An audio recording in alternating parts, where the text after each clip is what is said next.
For new moms on the go, nursing can be a challenge. So how do you balance a busy lifestyle with breastfeeding?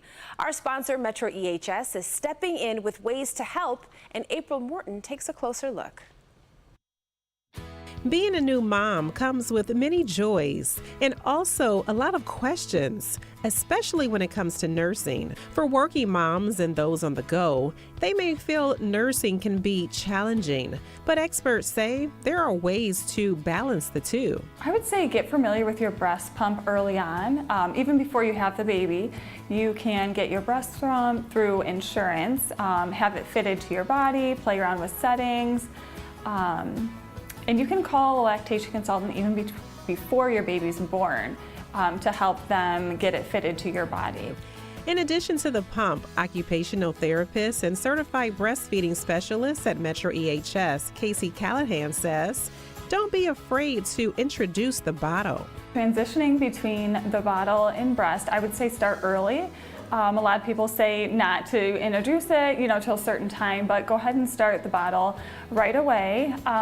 Definitely before the 3-month mark, because that's when feeding goes from a reflexive pattern to a volitional movement, meaning it's something that baby has to think about doing instead of just reflexively happen. She also says there are a lot of opinions about pacifiers, but says she believes there's a time and a place for them. And they can be really great for suck training babies and soothing and regulating babies.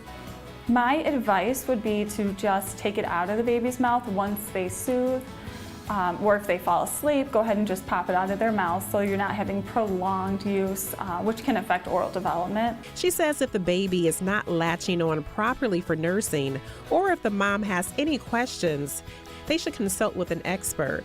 Eating challenges, no matter the age of the child, can be stressful for the entire family. And Metro EHS occupational therapist Jessica Hunt says there are many reasons why a child can be a picky eater, and has this advice for parents and caregivers. One of the first things we recommend to families that are struggling with that, and especially for busy families, first and foremost is to just try to take the pressure off of that eating situation. And so we can do that a couple of ways. One, we can think about the language that we use. So instead of focusing on what the child is or isn't eating, really talking about the properties of the food when we're at the table, what it's doing in our mouth, what color it is, how it feels, and take a little bit of that pressure off of the direct focus on what they might be eating or not eating. She says to also offer smaller amounts of unpreferred food first, because kids can get overwhelmed visually if there is a large amount on their plate. There are times, however, when an issue of eating is more than just a child being picky. She says there are signs parents should watch out for. First and foremost, if a child is not eating whole food groups, so if they're refusing all meats or all fruits or all vegetables, that's one indication.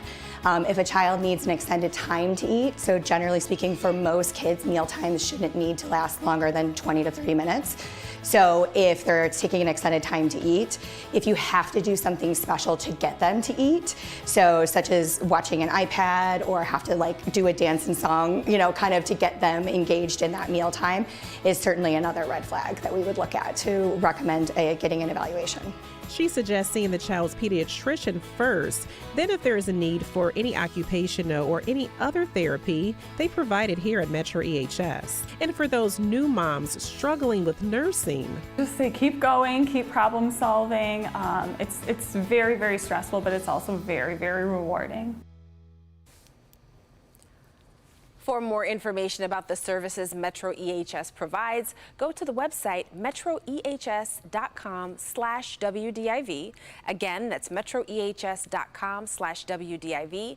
You can also call the number on your screen, 313-278-4601.